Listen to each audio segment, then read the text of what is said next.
We're unmuted. Good evening. It is 7 o'clock. I am calling to order this regular meeting of ANC 5F,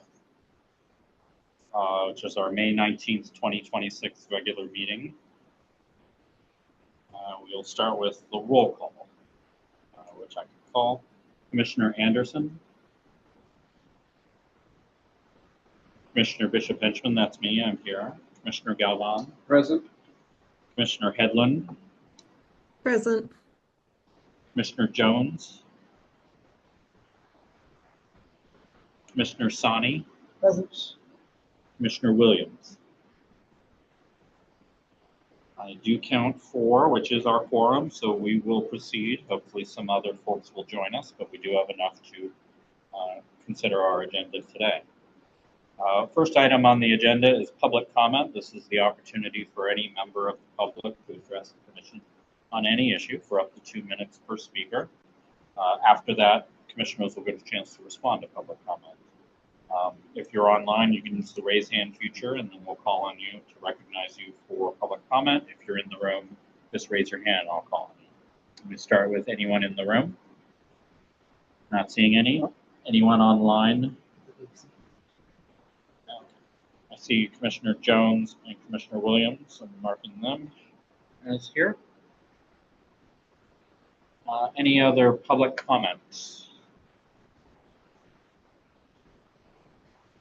Seeing none, I'll close public comment. We'll move to response to public comment from commissioners because there was no public comment. We're going to skip that section and move to the approval of the agenda. The agenda, I've endeavored to include all items that were submitted in advance and circulated that a week ago, both by email to commissioners and committees, as well as on various public lists on the ANC 5F website. We do have a couple of late noticed items, which I'll draw people's attention to. For those in the room, it's on the sheet in front of you, and then for those online, it's linked from the ANC 5F website. Marked as late notice 11A, this is an item from Commissioner Hedlund to authorize OANC to complete ANC 5F's registration and renewal in district financial systems. An email got circulated about that yesterday. So that's a late notice agenda item. And then also late notice is a presentation from Lead-Free DC and DC Water on construction in June on T Street that I'm sure everybody will want to hear the details about.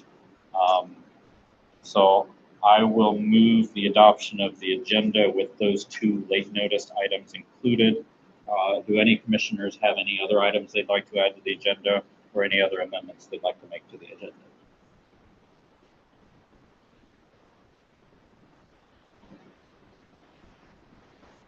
Seeing none, is there any objection to the adoption of the agenda as amended? Oh.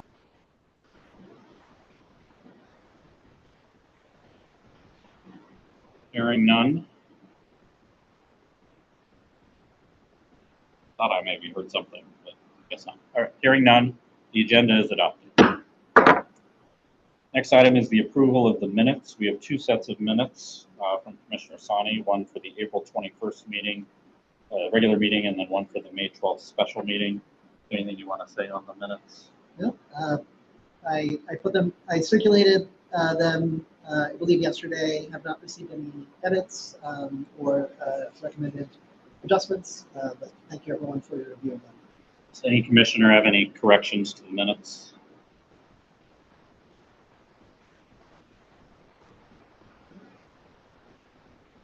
Is there any objection to the adoption of the minutes? Hearing none, the minutes stand adopted. We are zooming along. Announcements from representatives of elected officials. We'll start with the mayor's office. I do see Christian has joined us. We're going to unmute you and make you co-host, and feel free to share any updates you'd like to share with the community. Okay, good evening. Yes, thank you for having me on. We are speeding right on through the meeting.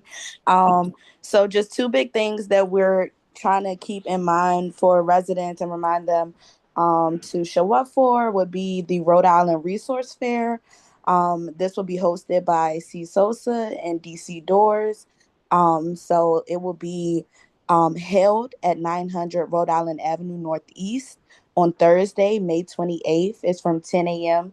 to 2 p.m. Um, Community partners and some of the people that will be there include DC Employment Services, DC Behavioral Health, Mayor's Office on Return and Citizens Affairs, DC Hunger Solutions, etc. So please come out and join us there. Secondly, just reminding parents about DPR summer programs. The registration for aquatic programming opened on Tuesday, May 12th at 12 p.m. So it's open now. And for all other programs, on Wednesday, May 13th at 12 o'clock p.m. And that's about it for the updates that we have. And in terms of the things that we've been reminding residents about, but definitely open to any questions or concerns as well. Thank you. We'll open up for questions from commissioners. Commissioner Sani. Hi, thank you for that, Christian. I know a lot of folks in my community have been excited about the reopening of splash pads, especially at like Edgewood Rec Center. I know, like, is Memorial Day weekend when we can anticipate all these opening? Is there any other dates around that we should be aware of? Yeah, so around Memorial Day should be the time that you can expect those to be open, as well as the jump in. Let me go ahead and get the information for the jump in event with the mayor, and I'll go ahead and include that in the chat for those who would like to come out to that event. Thank you. Other commissioners? Commissioner Gala. Hey, Christian, a quick question for you. I haven't seen an update on the 3rd and Rhode Island address the issues we had with the rats at that particular property. Have you been able to find out anything on your end if Department of Health and the task force could use that as an area for their pilot? Yeah, so the point of contact that we have in terms of like our core team has changed. So I can try to get you an update on that as soon as I possibly can. But still, I'm waiting for communication on this concern as well as some others through DOH as well. So I would definitely, as soon as I hear something, I would definitely let you know. Okay, great. Yeah, you don't mind replying to that email chain, just because I've sent several and have not heard a response from anyone, unfortunately. So any help you can provide would be appreciated. Thank you. No problem. Thank you as well. Other commissioners?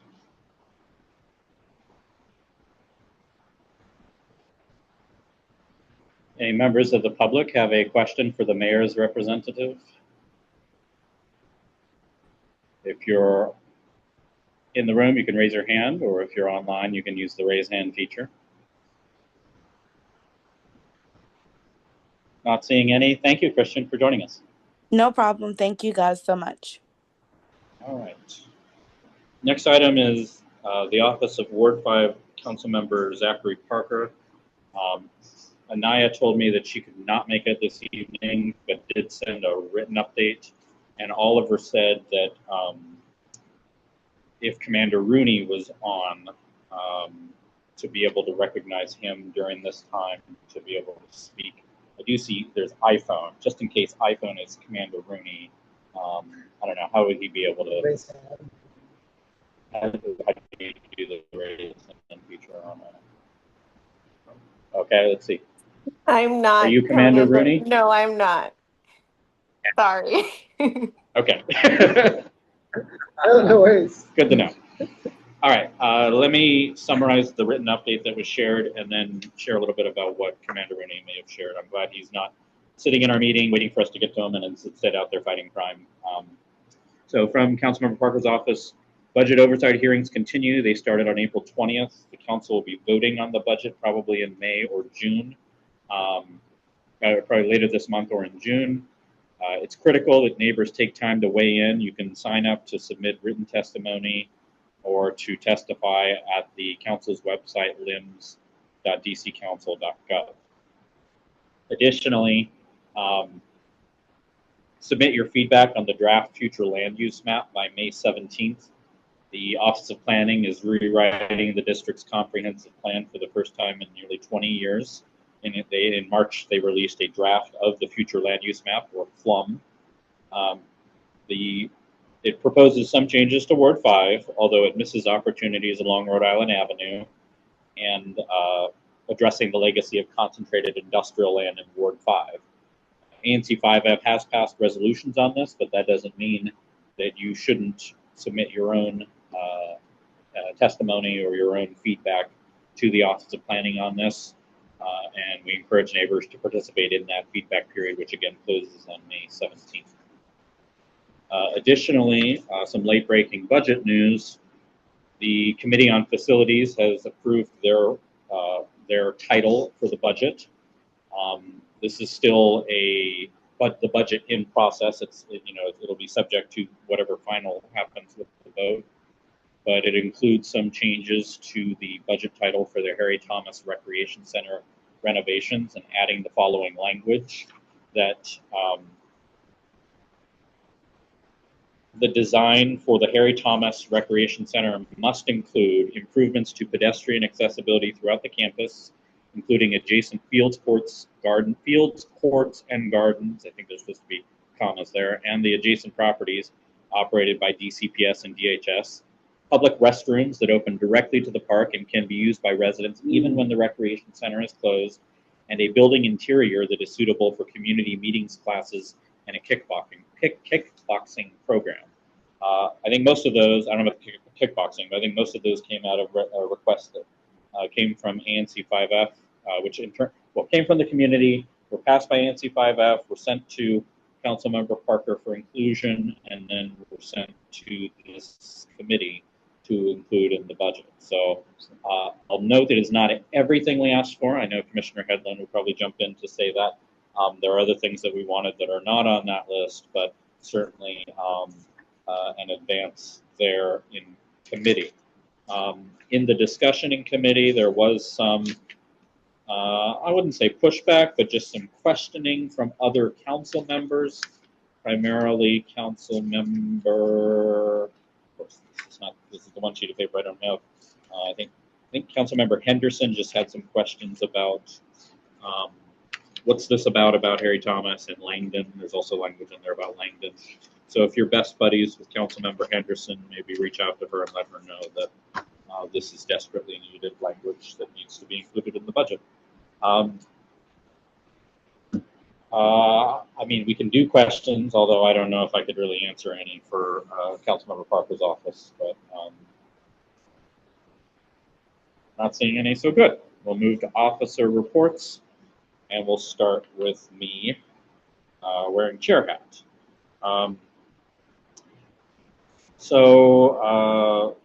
Later on the agenda at 11A, we'll have this authorization. What that is about is ANCs are not in the district's financial system as government entities. Instead, we are in the district's financial system as vendors.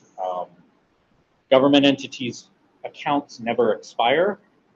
Vendor accounts do. They expire every 3 years. And so every ANC at the same time has to renew their account in the district financial system. And if you don't do it, you stop getting your allotments, because this is how allotments are paid to each ANC.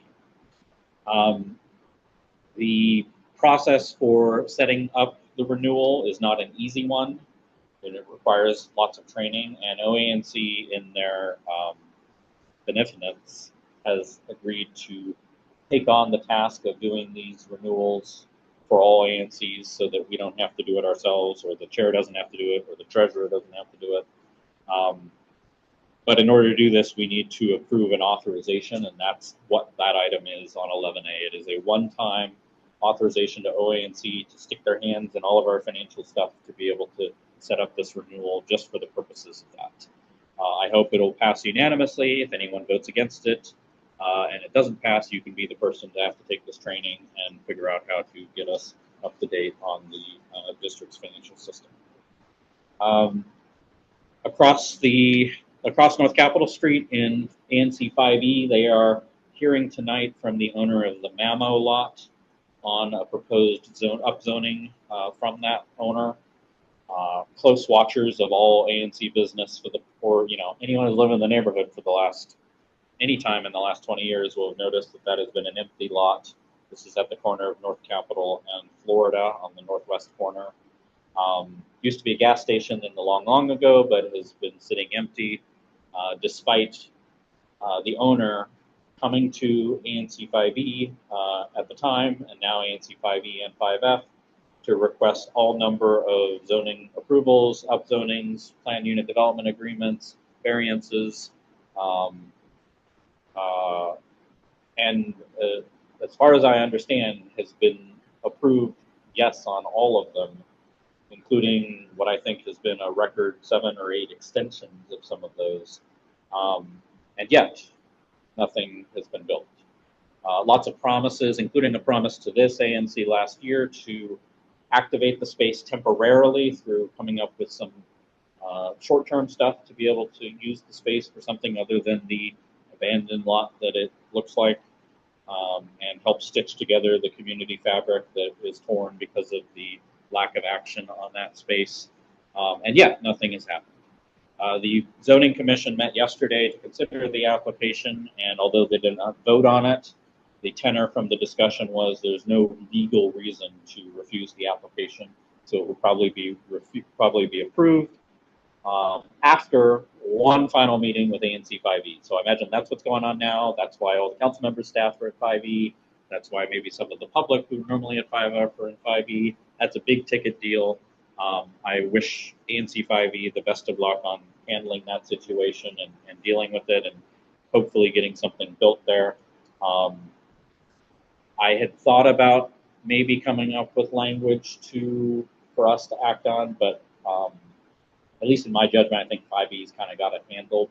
Although, we'll see if this drags on another, if zoning doesn't act on it in June and there's still more time, maybe we can reconsider that depending on how it goes in 5E today. But, I certainly would want us to be complementary to the efforts of ANC 5E on this.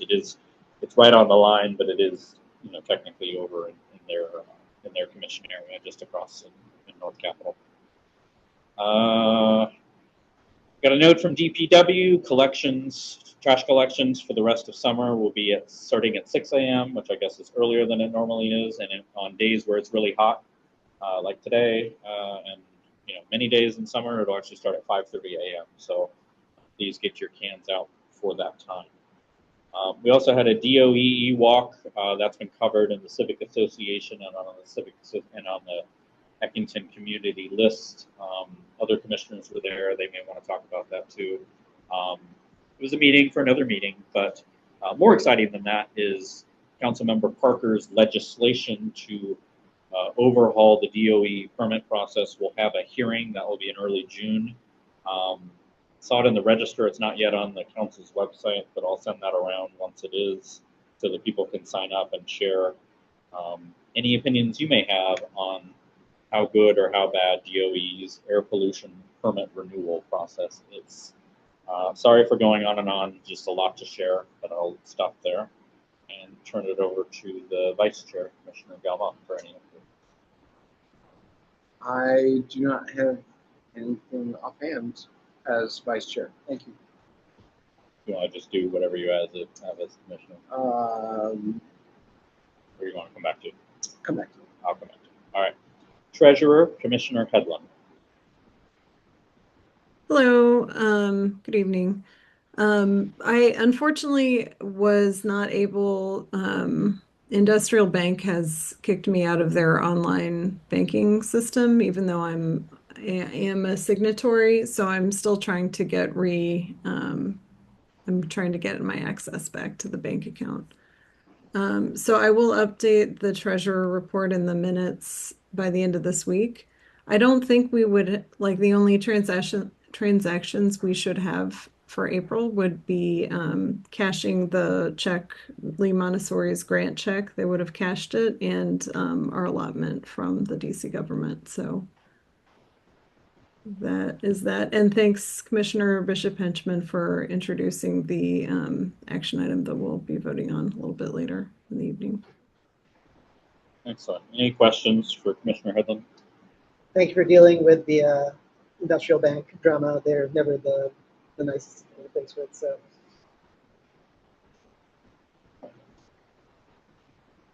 All right. Secretary, Commissioner Sani. Nothing to report with my secretary hat. To save some time, I can put on my SMD commissioner hat. Go for it. First up, I've heard a lot of feedback from neighbors on the 600 block of Girard Street Northeast regarding the no parking emergency signs that DC Water put up for the lead-free DC project.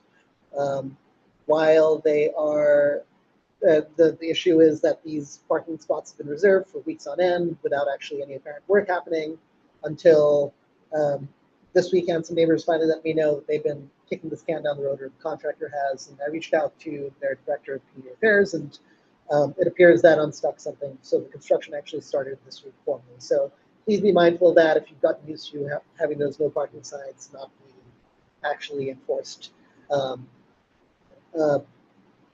Beyond that, keep an eye out for mail-in ballots. DC, if you are registered to vote in DC, you will automatically receive a mail-in ballot.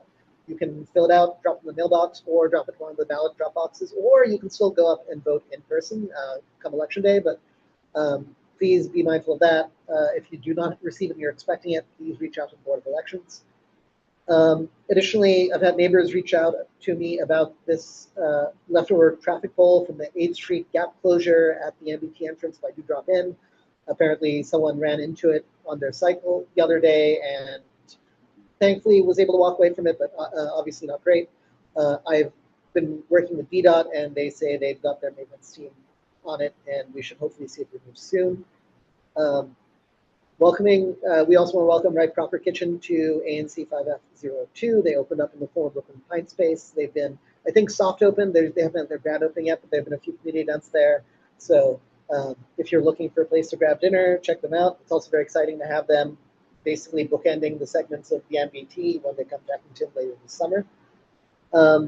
And finally, tomorrow evening at 7 p.m. is the Ride of Silence, where people gather and we bike to commemorate those who were family, friends, loved ones, and neighbors who died while biking as a result of traffic violence. It will start 7 p.m. at Freedom Plaza outside the Wilson Building, and then it will end probably about 45 minutes later in Navy Yard in front of the Department of Transportation headquarters. It's a great way to show support and be reflective of the safety issues that have taken lives from us. And details for that are at the WABA website, so waba.org.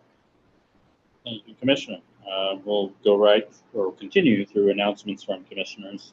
Any commissioner having announcements, either raise your hand or use the raise hand feature with honor. Commissioner Galvan. I'll just make a couple quick notes.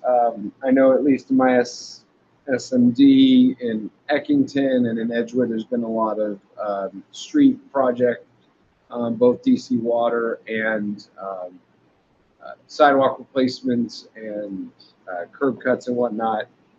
So just, I've noticed that signs are going up much later than they should, only giving 24-hour notice in some cases when they're required to give 72 hours. So if you encounter this, please let me know, and we'll see if we can get some support from DPW and others. On another note, in Southwest Edgewood, where I had worked with DPW to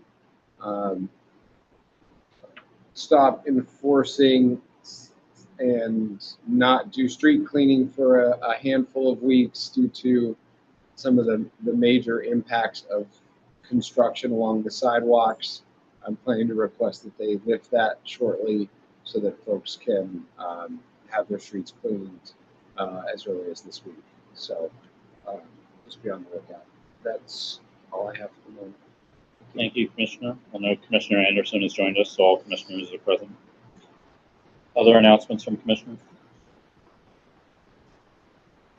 Someone can remember. Commissioner Headland?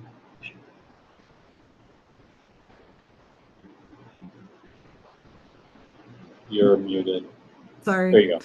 Thanks. Yeah, just a few announcements. Also, I want to thank Commissioner Sani for reminding us to be on the lookout for our ballots. I think especially for this election, where it's the first time we've had ranked choice voting, and there's a lot of candidates for a lot of the races. I'm really personally glad to have the opportunity to kind of work on my ballot at home and do research where I might need to.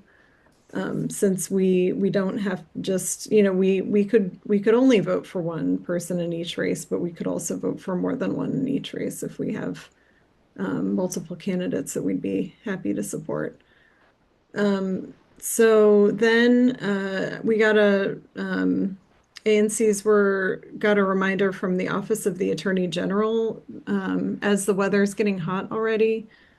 The OAG has consumer and tenant response team that can help tenants who are having issues with landlords with non-working AC and water disconnection issues. I'm going to put the number in the chat in case anybody is having issues related to cooling or water connectivity. You can get a response and help on that from OAG. We have an upcoming event in the Harry Thomas Forest Garden. If you don't know where that is, it's on the far hill in the Harry Thomas Park, right up next to Langley Elementary. That's May 31st from 10 to 12:30 in the morning. It'll be some volunteer work in the garden and also a free workshop on edible flowers. So if you are interested in that, feel free to reach out to me directly. I'll also find the link to put in the chat. And that's it for me. Thanks. Thank you, Commissioner. Other commissioners?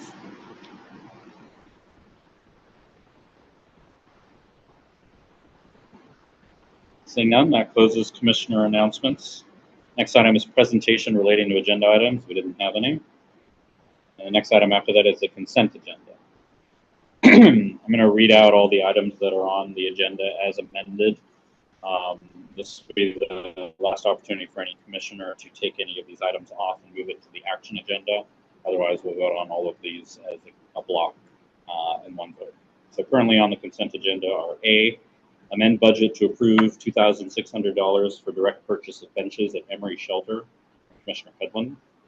B, proposed beautification grant of $1,150 to the Eckington Civic Association, Commissioner Bishop Henchman. C, resolution supporting B260549, Safe Community Places and Policing Amendment Act of 2025 by Commissioner Headland. D, resolution requesting budget support for Wolmata Better Bus Fixes, Commissioner Bishop Henchman. Items E and F are removed because they were adopted at the special meeting. G, reimbursement of $401.60 to Commissioner Bishop Henchman for 6 months of internet service to the Eckington Community Room. H, resolution to support DDOT NOI 2668 MSED safety treatment at 4th Street, Edgewood Street, Douglas Street Northeast, and that's through Commissioner Sani. And then I, reimbursement of $3,252.40 to Commissioner Bishop Henchman for the ANC 5F postcard mailing. So, as I said, those are the items currently on the consent agenda. Does any commissioner wish to remove any of these and move them to the action agenda?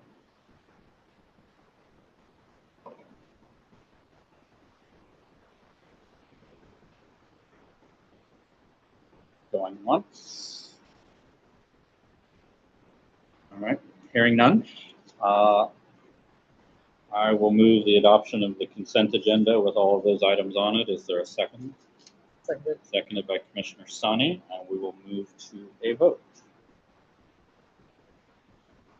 This is the adoption of the consent agenda. A yes is to adopt it, a no is to not adopt it. Commissioner Anderson. Aye. Commissioner Anderson votes aye. Commissioner Bishop Henchman, I vote aye. Commissioner Galvan. Aye. Commissioner Galvan votes aye. Commissioner Headland. Aye. Commissioner Headland votes aye. Commissioner Jones. Aye. Commissioner Jones votes aye. Commissioner Sani. Aye. Commissioner Sani votes aye. Commissioner Williams. Nay.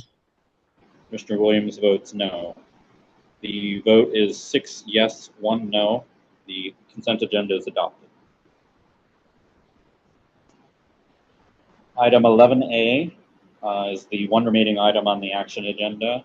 Authorize OANC to complete ANC 5F's registration and renewal in district financial systems.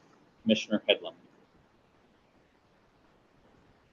Yes, thanks. I think you did a really good job of explaining this at the start of the meeting. I'll do Although a quick not summary. when I was doing that. Yeah, I'll do a quick summary for those who weren't here. And I think you understand the system better than I do, but the ANCs are in the DC government's accounting system as vendors, and so to enable them to make our allotment payments, they are using a system that allows them to just put money in our accounts on a schedule, but that setup expires every 3 years, and so they are mass renewing it on our behalf, the OANC. And so this is just a vote to authorize them to renew that system connection, which would allow us to get our allotment more easily, as I understand it. All right. Thank you, Commissioner. Do you have a motion? Sure, I have a motion to vote on to authorize ONC to complete our registration and renewal in the district financial systems. Commissioner Headland has moved to approve the authorization. Is there a second? Seconded by Commissioner Galvan. Move to discussion and debate. Is there any discussion or debate? Thank you. Hearing none, we will proceed to a vote. This is the vote to authorize OANC to complete ANC 5F's registration and renewal in district financial systems. A yes vote is to approve the authorization, a no vote is to not approve the authorization. I'll call the roll. Commissioner Henchman, that's me. I vote Galvan. Aye. Commissioner Galvan votes aye. Commissioner Headland. Aye. Commissioner Headland votes aye. Commissioner Jones. Aye. Commissioner Jones votes aye. Commissioner Sani. Aye. Commissioner Sani votes aye. Commissioner Williams. Aye. Commissioner Williams votes aye. Commissioner Anderson. Aye. Commissioner Anderson votes aye. So not everybody's first all the time. Sorry. I never explained that, but yes, that's what's going on. Thank you. That is 7 yes, 0 no. The authorization is approved. That completes the items that were on 11 action agenda. The next item is item 12, other reports or presentations. Item A is DC Water, lead-free DC on construction of T Street, Northeast Northwest. That will likely be on June 25th. I thought they were on there. Yep. There they are. All right, we're unmuting you and elevating you. I don't know if you have a presentation. If so, we can make that. We could do that. Good afternoon. Hopefully my colleague Shaw Shersey is on. He's our project manager for the small diameter water main project. What's the name? Shaw, S-H-A-H, Shersey, S-H-I-R. Not spotting yet, but if you're on, use the raise hand feature and we'll unmute you and elevate you. All right. Not looking like it. Are you able to do the presentation solo? Well, I'll How do my much? best here. We'll go easy on you. All right. Thank you. Let me share my screen. Be able to do that. But I only have a few slides. I just opted to do just a couple of slides. First, to give you an update, and then the second is the request for that approval letter of support for night work. So my name is Sean Moore. I'm a communications and outreach manager for DC Water's Lead-Free DC program. It's good to be here with you all. I can't remember. It's been a while, I think, since I've been to 5F. But I'm glad to be here and glad to have an opportunity to just give you a quick overview of Lead-Free DC. So, if not, there we go. So quickly, Lead-Free DC is DC Water's program to remove all 42,000 lead service lines from the city. You can see as of end of last week, we done 12,197 service lines. This is not you, Ward 2. This is Ward 5. So I have to correct that before I send this to you. But, we are making progress towards our 42,000 service lines. And we are still on track for a goal of 2037 to replace all 42,000. Of course, the reason we're doing this is the health effects of lead. We know that lead is a powerful neurotoxin. There's no safe level of lead. It's dangerous to everyone, but especially to women and children. You see things like damage to the brain, reduced IQ and attention span, birth defects. All those things can be caused by lead exposure. Even for adults, lead is stored in your bones. So over time, that lead can be released and impact all elements of your health. You can see here on the screen how lead impacts every system of your body. But again, it's especially harmful for kids, especially children under 6, because they're in that developmental phase. And that lead can definitely interfere with all the development process for those kids. So we're talking specifically here about lead and galvanized pipes. That's what we're replacing under our lead-free DC programs. So you'll see the lead pipe on the left with that bulb. That is indicative of a lead pipe because that only happens in the installation of a lead pipe. There's also a thicker pipe, and you'll see this something that looks similar to that when you see a lead pipe. On the left, you'll see a galvanized pipe. Galvanized pipes tend to fill up with this gunk. It's called tuberculation, which can reduce water pressure and trap lead particles. And so for that reason, we're replacing both lead and galvanized pipes. So quickly, we have 2 programs going on right now in your ANC. First is our bi-block service line replacements, and those are the ones that we're doing block by block across the city, and we choose blocks based on the prioritization model. Again, we're replacing lead and galvanized pipes with copper. It is free for homeowners. District funding is paying for all costs on private property. We provide restoration in kind, and it's only 2 things required. The homeowner has to sign up to participate, and they have to have someone that's an adult has to be home during that process of the service line replacement. So right now in 5F, we have 51 blocks that are in the construction phase. That's 531 premises. About 42% of the folks in those phases have signed up for replacements. So we still have a ways to go. Of course, we want everyone to sign up. But we're on track, and hopefully we can get that number to increase. For the blocks that are coming up for construction starting in the late summer, early fall, we have an additional 18 blocks in 5F that will be added, and that's additional 243 premises right now. Those haven't started construction, but we're at about 37% of those authorizations are signed. The next project is what we have going on T Street, and the others is our small diameter water main replacement, and that's where we're upgrading that 12-inch or smaller water main. We're also replacing the fire hydrants and the valves. All this is to create upgrade and improve reliability and the quality of the water. And during this process, if we'll do a verification if we find that someone has a lead or galvanized pipe, then we'll replace that for free as a part of this project. So the key thing here is lead-free DC. We're doing free service line replacements. And just so you know, the service line is the line that runs from the water main in the street into the house. So specifically, what we are here tonight mostly for is Shaw wanted us to to talk to you all about the upcoming construction and the need for some night work on T Street. But you can see here how in 5EN/F, you can see we have a number of blocks. There's actually 20 blocks that are involved in this current construction package. And so you'll see impacts across the community over the next couple of years. It's a long process, but hopefully it'll go smooth. We do about 1,200 feet for each of these sections, and we can't move to the next section until that section is finished. So what we're requesting here for the T Street piece, and I wish he was here to talk more about it, is permission to do night work, to do that tie-in. What the tie-in is where we connect, the water main, we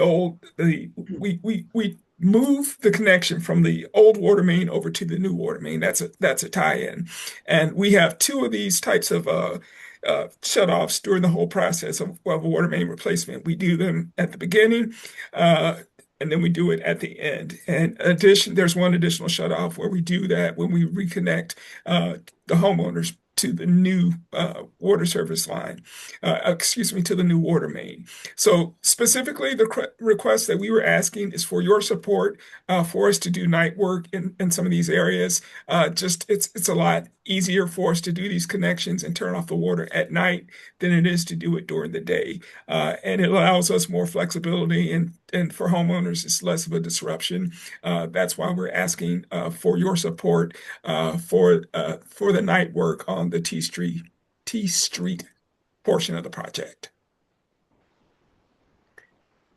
Thank you very much. We'll open up for questions or comments, starting with commissioners. Let me see if Commissioner Headland, I think it's in her SMD. So I want to call on her first if she has any questions. And then after that, I'll come to you, Commissioner Headland. Commissioner Headland.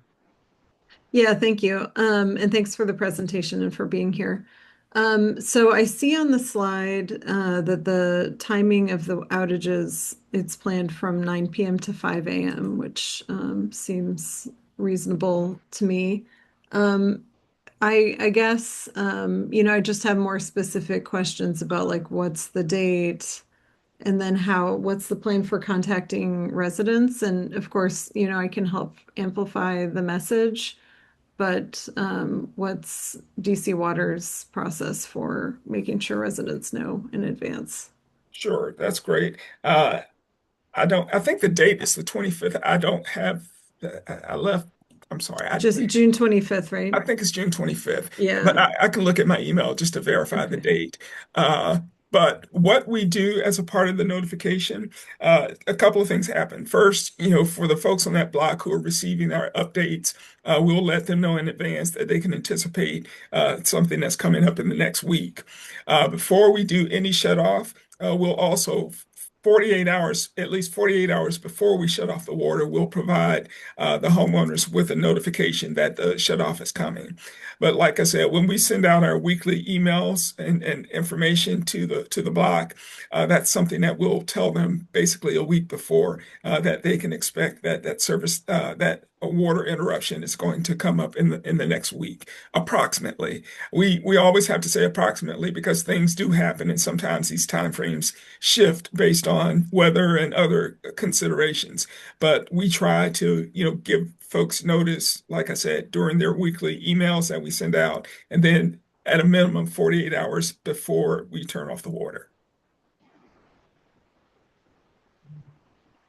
Sorry, one follow-up question. I think you also put the flyers indoors, is that right? Yes. Yeah, emails, work for some people, but yeah, okay, we put them in the doors too. Yeah. I've gotten them before. Thank you.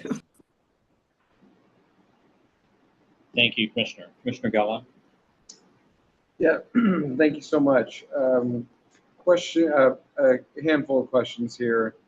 The first is when you're doing that work on that, it looks like that section in T Street, that is a pretty quiet area, especially at night. Mm-hmm.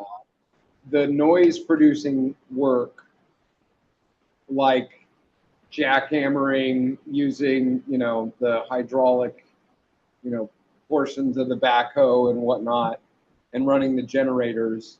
Is that all happening between 9 p.m. and 5 a.m.? So there will be some noise, but that jackhammering, that issue, that will have already been done because basically we had to expose the pipes already, and now we're doing a connection, so we're moving from one pipe to the other pipe. So that the loudest portion of the work will be done during the day. The things that we do at night, while there will be some noise, I never would tell you that there's not going to be any noise. It's not going to be that same level of full jackhammer, full daytime noise level. There will be some disturbance. But it won't be what you would have during the daytime. Gotcha. And that answered a few of my questions, so thank you. Is the street planned to be closed during that entire time, or will there be access for vehicles, or are you just closing parking on one side to reroute and detour people around? Typically, we would just have parking in a specific area that's closest to where we're doing that tie-in. We would have parking restrictions in that specific area. It wouldn't necessarily be the entire block that we would have parking restrictions on, but in that general area of where we're actually doing the construction. Okay. And the last thing I'll mention, I know when a lot of contractors use lights, they run generators at night, which are pretty loud and obnoxious and Right. smell pretty bad. They have battery packs that are that can run 30 amp circuits now. I don't know if that's an option or an opportunity to kind of reduce that noise nuisance, although it might be considered white noise to some people. But anyway, I just consider if you can look at that as a potential opportunity for the contractor to consider. Yeah, I can certainly ask the question. I know, like you said, we do have to use generators to run the lights, so that is something that does happen. I know we are aware of disturbances that are caused, and so we try to do this work as quickly as we can. Even though we may ask for that shut off from 9 p.m. to 5 a.m., it may end up taking a lot less time than that to do that. But we want to also make sure that we allow for time in case it takes longer. So that's why we ask for a longer period of time. But I will inquire about the generator piece. I know there will be some noise. There's some level of noise. Like I said, it's not jackhammering like during the day, but there is related noise to construction. So some of that will be going on. But of course, we try to minimize that as much as we can. Understood. Thank you. That's all I have. Other commissioners? Commissioner Sani?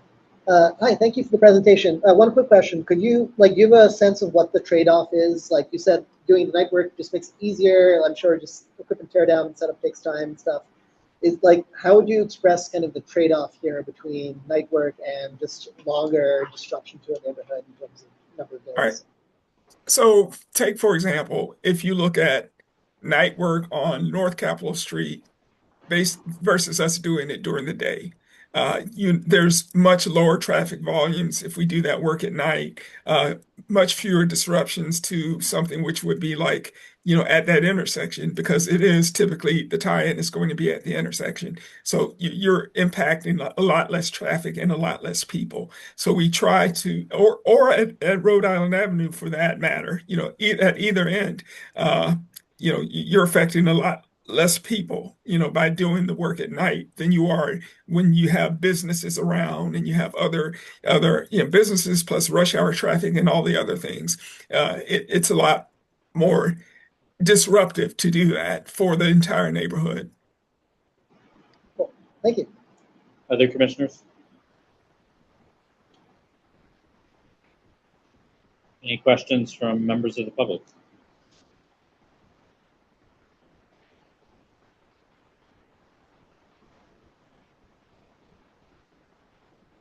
Mr. Moore, I know you were supposed to be one part of a two-person act, but I think you did marvelously. Is there anything more you want to add?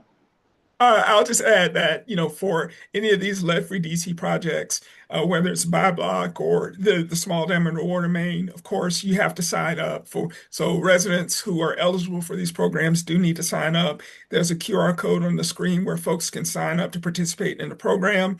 Of course, it is a citywide effort, so we always appreciate any support that comes from our ANCs and communities to encourage people to sign up to participate.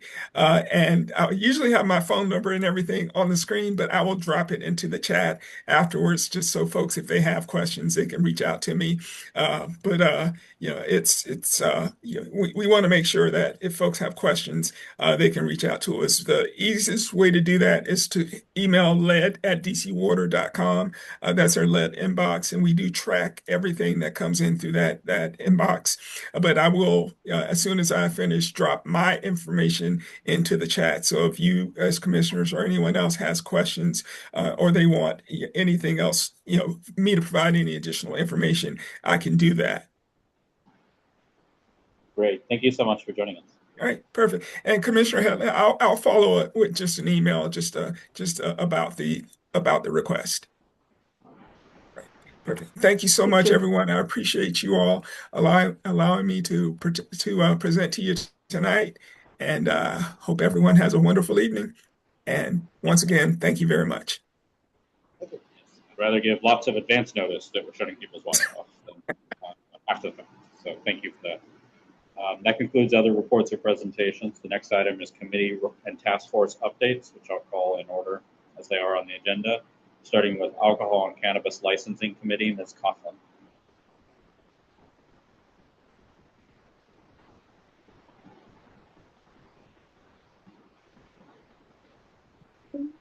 Hi, my name is Melissa Coughlin. I am the chair for the Alcohol and Cannabis Licensing Committee.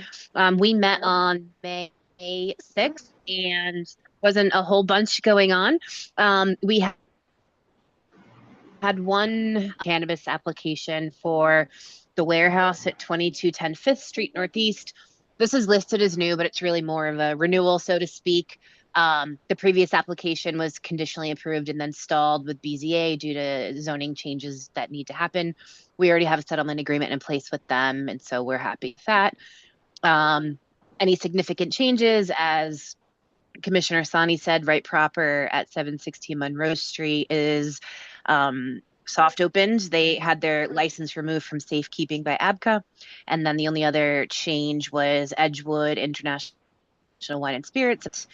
That's it. That's all that we talked about.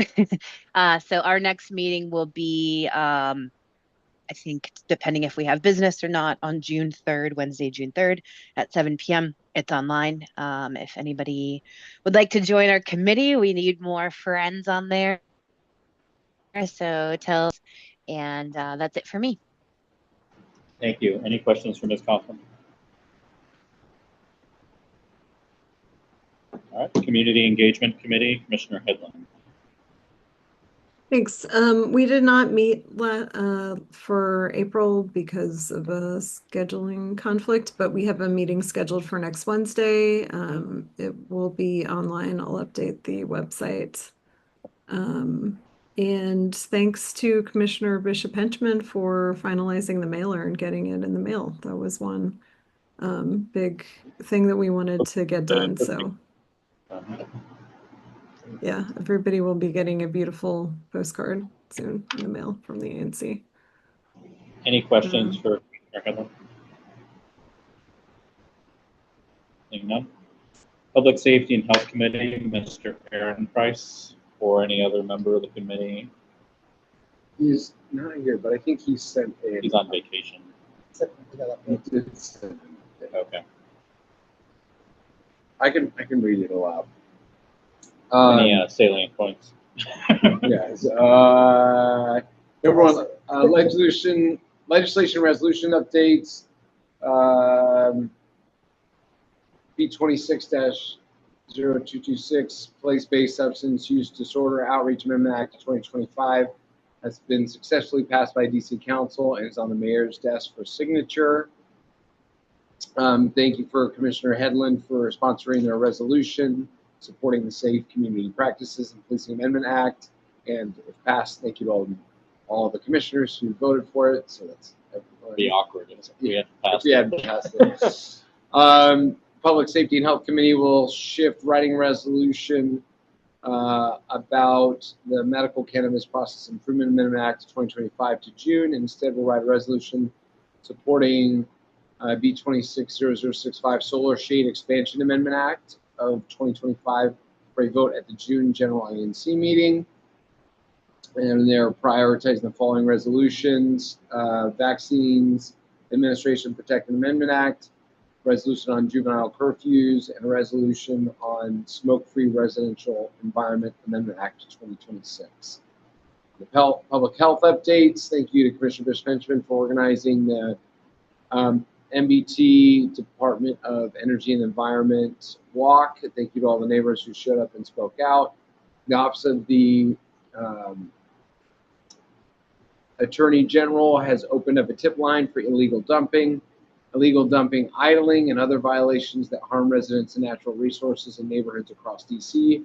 Neighbors have been using this tip line over the past month and have been having conversations with OAG's office about the asphalt plant. I had a conversation with them and relayed our resolutions passed on this topic, including the comments produced by neighbors at the DOE meeting on the plant's pollution control license public hearing.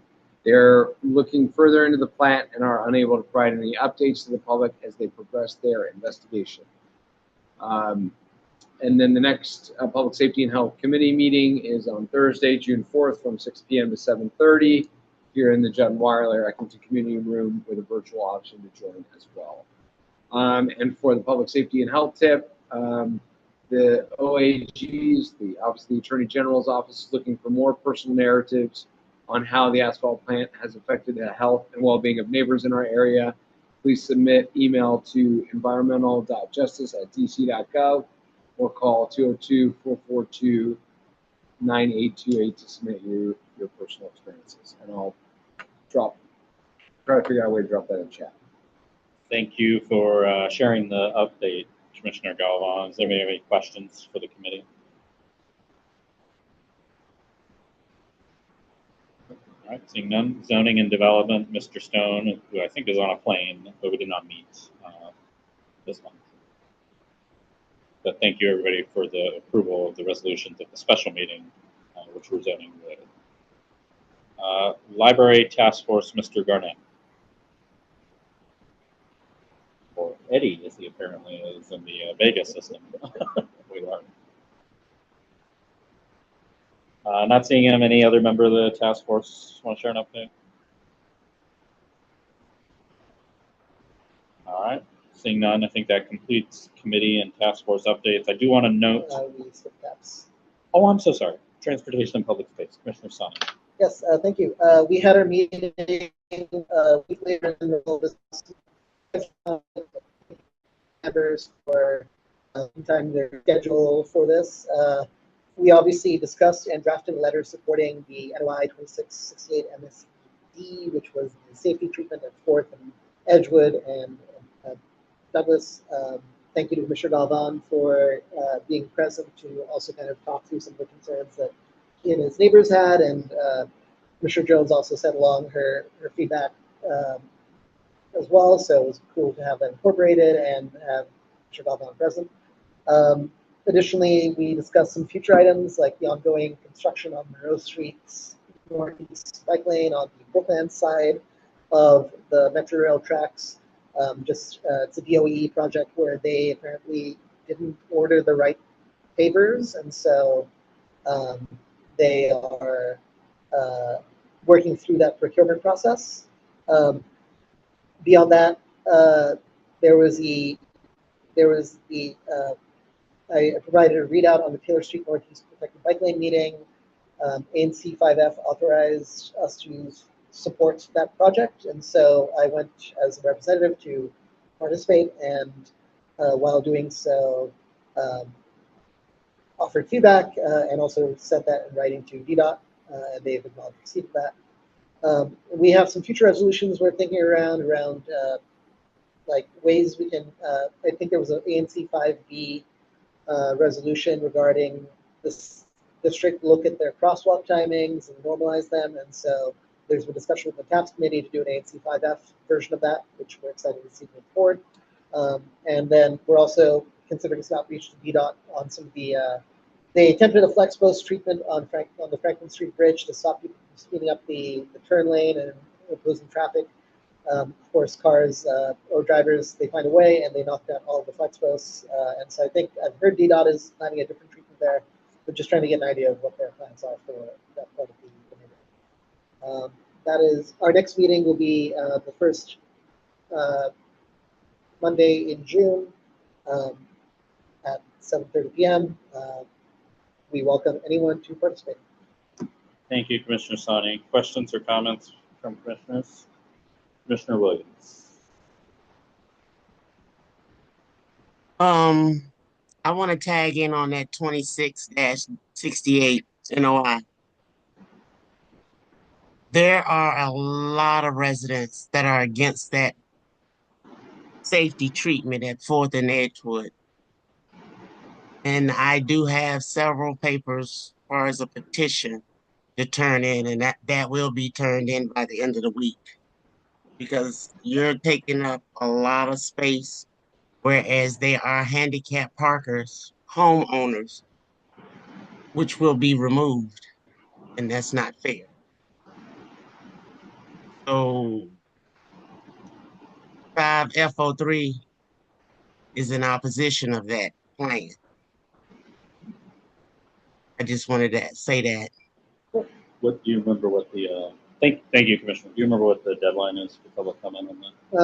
I believe May the 28th. Yeah, next week.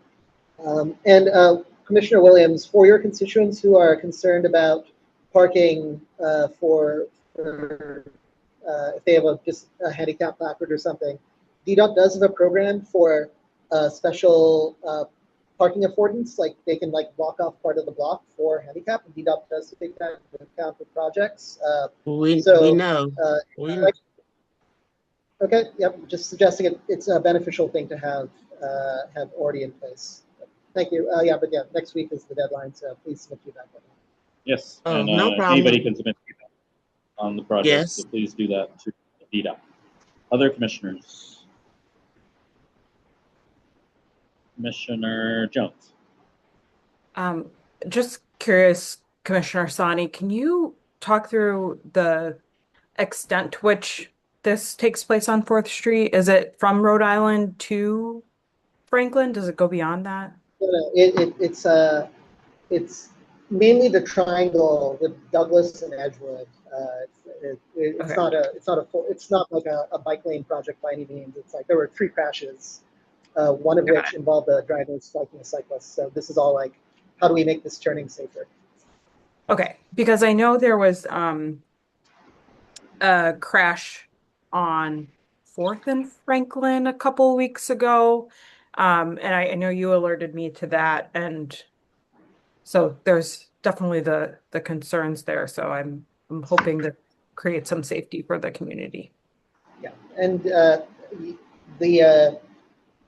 the DDOT manager, who is the point of contact for this NOI, might be a good person to engage on further safety issues with 4th Street, given they're paying attention to this corridor. So she might be a good person to reach out to with specific concerns or directions for future attention. Thank you. And correction, that's from Douglas down to Channing Street. Yep, thank you. Other questions or comments for the committee? I want to thank the committee for hard work on lots of things, in addition to the NOI that was just discussed. I'm thankful for the resolution that was adopted on fixing or asking the council to put money back in the budget for WMATA Better Bus Fixes. And this includes the money to get the D36 back in front of Edgewood Commons, as well as the overnight service on the D32 from Rhode Island to downtown. I'm very glad for the committee's help in drafting that. other commissions around the city are adopting the same language we are. We're trying to speak with a unified voice, and I'm very thankful to the, wasn't unanimous out of the commission. We did have one nay vote tonight, but I am appreciative of all the hard work that went into to provide that service to Edgewood and everybody along Rhode Island Avenue, and I hope the council will get that money back in the budget. You mentioned the crosswalk timings. I do have a resolution from a different commission that I'm going to forward along. It might be the same one we're talking about, or it might be a different one. There's been an uptick in MPD enforcement of, jaywalking, for the lack of a better word, walking even on crosswalks while the thing is red. And somebody who's really upset that we're spending time ticketing people for doing that looked into the law and realized the law has not been updated in like a zillion years and was never changed to reflect the changeover, which happened at some point from old-fashioned red hand crosswalk signals to the countdown ones. Technically, like, no one can violate this law the way it is because it only applies when that old sign is installed. So at least one commission has realized this and is asking the council to modernize the law. I'll find that and send that to the TAPS committee, and I'd appreciate any feedback the committee might have on that. I think that is the same legislation. It's the same one. All right. And then for all the committees, I just want to observe, please consider applying to join a committee if you're a member of the community. They're doing great work, and I just want to highlight some of the work that is already in the pending DC budget. From the Alcohol and Cannabis Licensing Committee, changes to how cannabis licensing occurs. That's under consideration for broader legislation. And a lot of that, not a lot of it, but some of it came from community feedback that filtered through our ACL committee. Public safety and health, certainly the DPR programming expansion that is being championed at the council level, as well as the DOE additional inspectors for air pollution that's being heard at a hearing in June. So thank you to the community members on that committee. On transportation and public space, lots of capital projects, including street safety on Rhode Island Avenue, the third entrance to the NOMA metro station, bicycle and street safety and pedestrian improvements, sidewalk improvements. A lot of that came from feedback from our community through our TAPS committee. Zoning and development, lots of debate on that going on right now, and hopefully what we're sharing will be influential in that process. And library task force, additional funds for the proposed Eckington and Edgewood Community Library. So I know nobody wants to just sit in another meeting that doesn't do anything, but I just wanted to highlight that all of these committees are doing real improvements for our neighborhood. So thank you to every community member that has participated, large or small, in all of these committees. Thank you certainly to the chairs who make all of it happen. Thank you to and encourage all community members that are interested in helping out to join. And I especially wanted to say that because I know there's been a lot of discussion on some of the community groups this week about some of these issues, and we need your help, so please consider joining. Next item is appointments to committee or task forces, and there weren't any, and so that leaves adjournment. But first I want to ask, is there any further business any commissioner has on the agenda?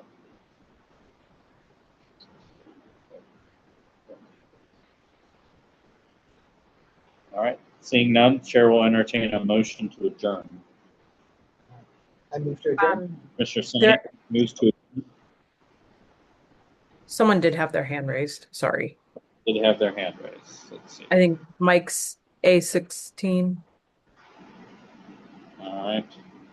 may have had a question. All right.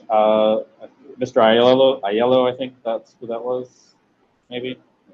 Did you have a question for committee updates? Can we unmute him?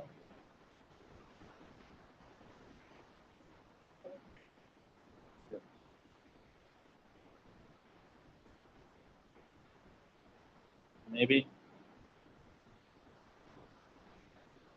If you're talking, you need to unmute yourself.